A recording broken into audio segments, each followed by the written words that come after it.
भगवान नाम का महात्म्य।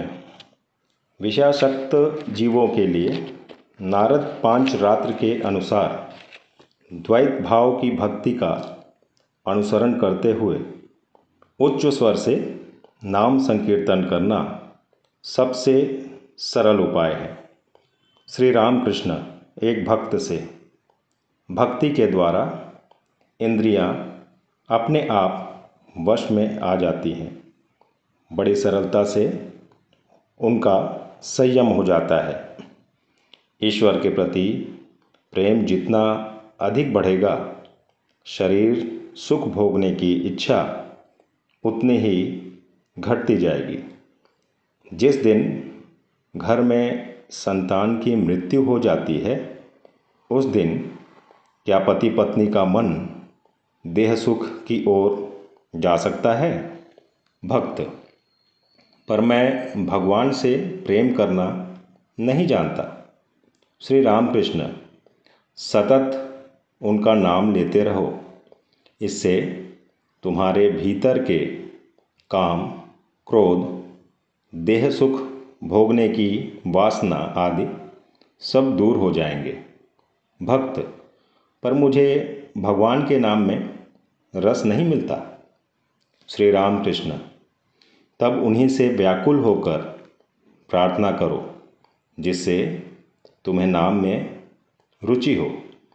वे तुम्हारी प्रार्थना अवश्य सुनेंगे। त्वन्नामे अरुचि। सन्निपात के रोगी की यदि भोजन के प्रति रुचि जाती रहे, तो फिर उसके बचने की आशा नहीं रहती। पर यदि थोड़ी भी रुचि रहे, तो बचने की बहुत आशा रहती है। इसलिए नाम में रुचि पैदा करो। भगवान का नाम लेते रहो। दुर्गा नाम, कृष्ण नाम, शिव नाम, जो नाम तुम्हें अच्छा लगे वही लिया करो। यदि नाम लेते हुए दिनों दिन नाम के प्रति अनुराग बढ़ता जाए, उसमें अधिकाधिक आनंद मिले, तो फिर तुम्हें कोई भय नहीं। तुम्हारा सन्निपात का विकार जरूर कट जाएगा। उनकी कृपा जरूर होगी। नाम क्या कम है? नाम और नामी अभिन्न है। सत्यभामा ने तुला पर एक ओर श्री कृष्ण को चढ़ाकर दूसरी ओर स्वर्ण, मणिमाणिक्य आदि रखते हुए उन्हें तौलना चाहा, पर उसका सारा प्रयत्न असफल हुआ। परंतु जब रुक्मणी ने दूसरे पल्ले में तुलसी पत्र और कृष्ण नाम लिखकर रख दिया, तब दोनों पल्लों का भार समान हो गया। यदि ईश्वर के दर्शन करना चाहो, तो हरि नाम पर दृढ़ विश्वास रखो और सत सत विवेक करो। श्री चैतन्य देव ने कहा है, ईश्वर के नाम की बड़ी भारी महिमा है।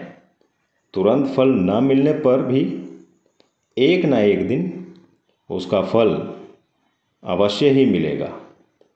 घर की कार्निस पर पड़ा हुआ बीज कई साल बाद घर के ढह जाने पर जमीन में जा पहुंचता है और तब उसमें से पेड़ निकलकर उसमें फल लगते हैं।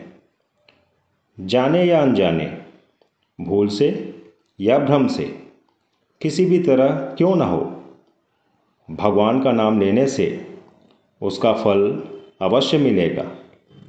कोई नदी पर जाकर स्नान करे तो उसका जैसा स्नान होता है, वैसे ही अगर किसी को पानी में ढकेल दिया जाए तो उसका भी स्नान हो जाता है।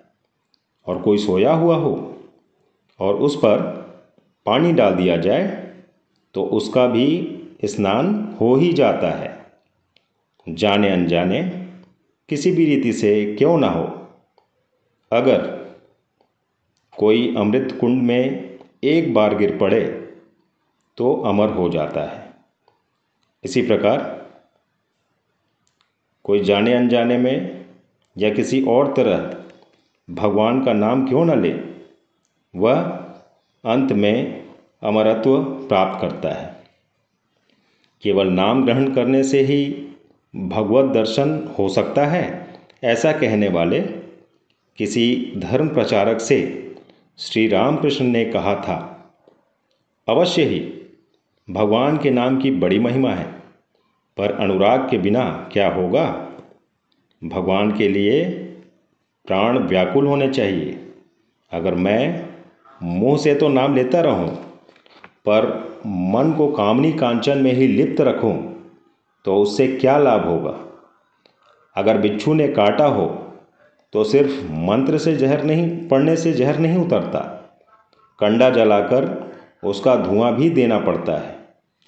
नाम लेकर जीव शुद्ध अवश्य होता है, पर फिर दूसरे ही क्षण वह तरह तरह के पापों में लिप्त हो जाता है। उसके मन में इतना बल नहीं कि फिर पाप नहीं करूँगा ऐसी प्रतिज्ञा करे। गंगा स्नान से सब पाप कट जाते हैं, सही है, पर उससे क्या फ़ायदा। ऐसा कहते हैं कि वे पाप तट के पेड़ों पर चढ़ जाते हैं। जब मनुष्य गंगा नहाकर लौटता है तो वे पुराने पाप पेड़ पर से कूदकर फिर उसके सिर पर सवार हो जाते हैं। वह 2-4 कदम भी चल नहीं पाया होगा कि इसके पहले ही वे पुराने पाप उसे घेर लेते हैं। इसीलिए नाम भी लिया करो और साथ ही प्रार्थना भी करो कि ईश्वर पर अनुराग हो और धन, मान, देह सुख आदि अनित्य असार वस्तुओं के प्रति आसक्ति घट जाए।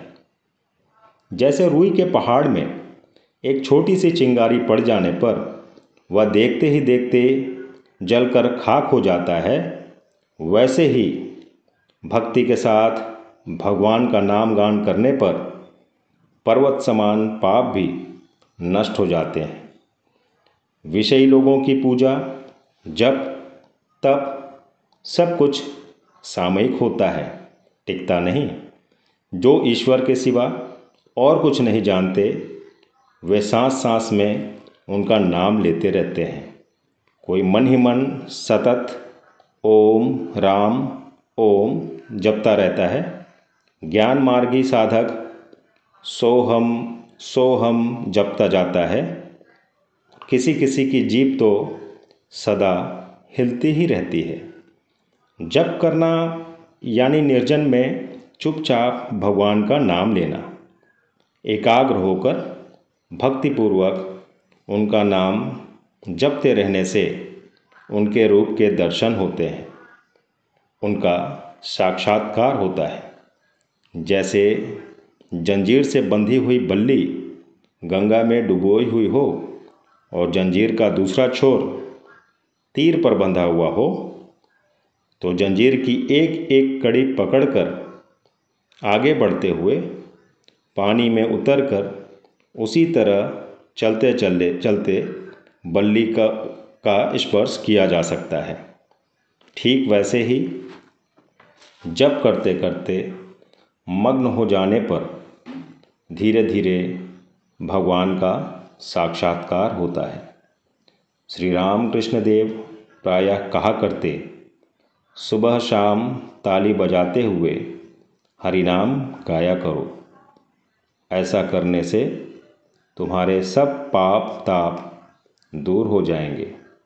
जैसे पेड़ के नीचे खड़े होकर ताली बजाने से पेड़ पर के सभी पंछी उड़ जाते हैं, वैसे ही ताली बजाते हुए हरि नाम लेने से देह रूपी वृक्ष पर से सब अविद्या रूपी चिड़िया उड़ जाती है।